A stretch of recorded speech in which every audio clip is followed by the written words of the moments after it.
जिस सुशांत सिंह राजपूत पर हमारे बिहार के पूर्व डीजीपी साहब बोलते थक नहीं रहे थे, आज वही सुशांत को न्याय नहीं मिला है, लेकिन हमारे डीजीपी साहब अब राजनीति में शामिल हो गए हैं। मुझे ऐसा प्रतीत हो रहा है कि अब डीजीपी साहब राजनीति करके सुशांत सिंह राजपूत को न्याय दिलाएंगे। लेकिन एक बात हमको समझ नहीं आई सर, नौकरी के 6 महीने पहले वीआरएस क्यों लिया आपने?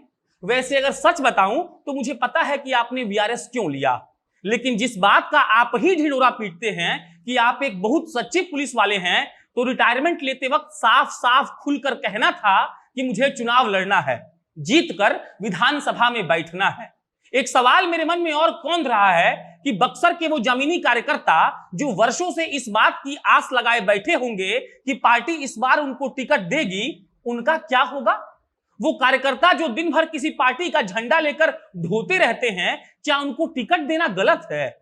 हमारे यहाँ एक कहावत बहुत प्रचलित है कि हेलीकॉप्टर से उड़कर कैंडिडेट आते हैं, जीतते हैं तो भी हेलीकॉप्टर से वापस जाते हैं, और अगर हारेंगे तो वापस जाना ही है। बाकी नमस्कार, मेरा नाम प्रशांत राय है और आप जनता जंक्शन देख रहे हैं।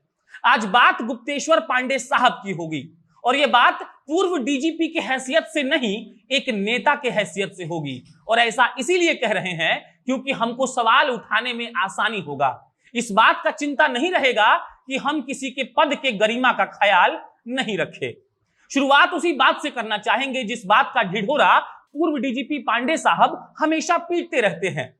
उनके अनुसार जब से वो डीजीपी बने थे, उन्होंने बिहार को अपराध से बिल्कुल मुक्त कर दिया था। तो डीजीपी साहब बहुत गौर से सुनिएगा, आपने 31 जनवरी 2019 को डीजीपी का कार्यभार संभाला था। आपने वीआरएस लिया 22 सितंबर 2020 को।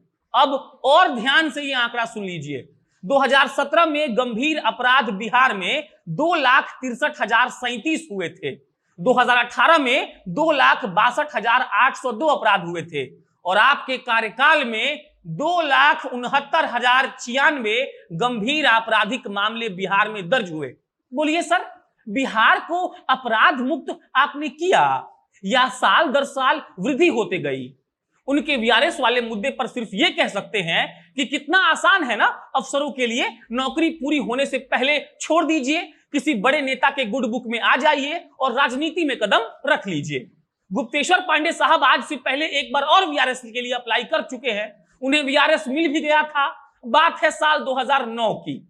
अंदर खाने की खबर यह है कि 2009 में पांडे साहब को बक्सर से लोकसभा का चुनाव लड़ना था। इस बार भाजपा की तरफ झुकाव था, साहब ने वीआरएस ले लिया, लेकिन मामला सेट नहीं हो पाया, तो फिर उन्होंने नौकरी ज्वाइन कर ली। जानकारों के मुताबिक ये एक rarest of the rare case था, लेकिन आखिर गुप्तेश्वर पांडे जी भी कोई चीज है कि नहीं? उन्हें नौकरी फिर से ज्वाइन करने का मौका भी मिला और धकाधक प्रमोशन भी। इसमें एक बात जान लीजिए कि इस बार जो उनका वीआरएस एक्सेप्ट हुआ है वो 24 घंटे के अंदर हुआ है, जबकि इस मामले के जानकार कह रहे थे कि अगर कोई अधिकारी वीआरएस लेता है तो इसका स्टैंडर्ड प्रोसीजर कम से कम 2 से 3 महीने का होता है। वैसे हम तो अफसर हैं नहीं, ज्यादा जानकारी नहीं है, बस यही सोचकर परेशान है कि जो आजकल का नेता सब कहता है कि युवाओं को राजनीति में आना चाहिए, उनसे बस एक सवाल कि युवाओं के लिए स्कोप छोड़ा कहां जा रहा है? अब गुप्तेश्वर पांडे साहब विधायक बन जाएंगे, अगर नहीं बनते तो बक्सर सीट से किसी और कार्यकर्ता को मौका मिलता जिसने जिंदगी भर किसी पार्टी के झंडे को ढोया, पर इससे कोई असर पड़ने वाला नहीं है। वैसे भी गुप्तेश्वर पांडे साहब 59 साल के एकदम हटते कटते नौजवान हैं, और उनसे बेहतर समाज सेवा आखिर कौन कर सकता है? हालांकि वो बार बार कह रहे हैं कि नीतीश कुमार ने उनको बुलाकर पार्टी में शामिल करवाया है और इसमें उनकी कोई भूमिका नहीं है। वो ये भी कह रहे हैं कि उनको राजनीति समझ में नहीं आती, लेकिन उनको जो भी काम दिया जाएगा वो बखूबी करेंगे। बताने को तो बहुत कुछ है, क्योंकि हमारे पांडे साहब ने इतने कारनामे किए हैं जिसकी चर्चा बड़े तफसील से की जा सकती है। वैसे एक कारनामा मुजफ्फरपुर के नवरुणा केस का है, जिसमें पांडे साहब पर आरोप लगे थे, जांच भी हुई थी, लेकिन कुछ हुआ नहीं। नवरुणा के पिता अतुल्य चक्रवर्ती ने द वायर को कहा है कि हमने सीबीआई से कहा था कि गुप्तेश्वर पांडे के खिलाफ जांच करिए, कार्रवाई करिए, लेकिन मुद्दे को इतना सीरियसली लिया ही नहीं गया। इसके अलावा गुप्तेश्वर पांडे साहब अपने मस्त मौला अंदाज के लिए जाने जाते हैं, जैसा कि अभी अभी उन्होंने रॉबिन हुड पांडे जैसा एक किरदार निभाया था और एल्बम लॉन्च कर दिया था। उस पर भी खूब बवाल हुआ, लेकिन पांडे साहब को इससे क्या ही फर्क पड़ता है। बाकी वो इस बात का ढिढोरा पीटने से कभी नहीं चूकते हैं कि उन्होंने ललटेन के नीचे पढ़ाई की है। वो हमेशा बताते रहते हैं कि उनके पूरे परिवार में कोई भी पढ़ा लिखा नहीं है सिवाय उनके, और उन्होंने कितनी कठिनाइयों का सामना करते हुए पढ़ाई की है। मीडिया में इस बात की चर्चा हमेशा रहती है कि पांडे साहब कुछ ना कुछ ऐसा करते रहते हैं कि कैमरा उन पर हमेशा फोकस रहे। उनको ये पता है कि कैसे फुटेज लेना है, और इसका ताजा तरीन उदाहरण सुशांत सिंह राजपूत का मामला है। कभी रिया चक्रवर्ती को उनका औकात याद दिला रहे थे, तो कभी मुंबई पुलिस को। बाकी सब ठीक है।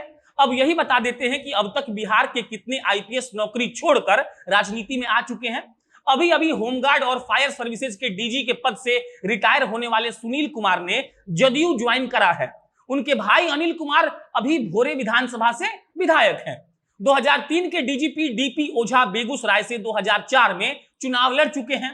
इनके अलावा आईजी बलगीर चंद 2004 में लोकसभा चुनाव लड़े थे गया से। ये लिस्ट ऐसे ही बढ़ती जाएगी, और आपको ये सब इसीलिए बता रहे हैं ताकि आप ये जान सके कि अब अफसरशाहों का एक नया ट्रेंड चल रहा है राजनीति में आने का। अभी शुरू तो नहीं हुआ है, लेकिन चलेगा बहुत लंबा। गुप्तेश्वर पांडे साहब पर अंतिम टिप्पणी यही रहेगी कि सर, अगर आप एक बेहतर समाज चाहते तो एक युवा को मौका देते। वैसे मुझे अभी लगता है कि आपके पास मौका देने का मौका है। टिकट मिले तो ना कर दीजिएगा, ताकि लगे कि हाँ, गुप्तेश्वर पांडे समाज सेवा करने गए थे, किसी पद पर बैठने नहीं। बाकी अन्य कोई अपडेट आएगा तो आपको हम बताएंगे। वीडियो का समापन हो गया, कैसा लगा कमेंट बॉक्स में लिखकर बताइएगा। अंत मेरा नाम प्रशांत राय है, कैमरे के पीछे वरुण झा खड़े हैं। बहुत बहुत धन्यवाद।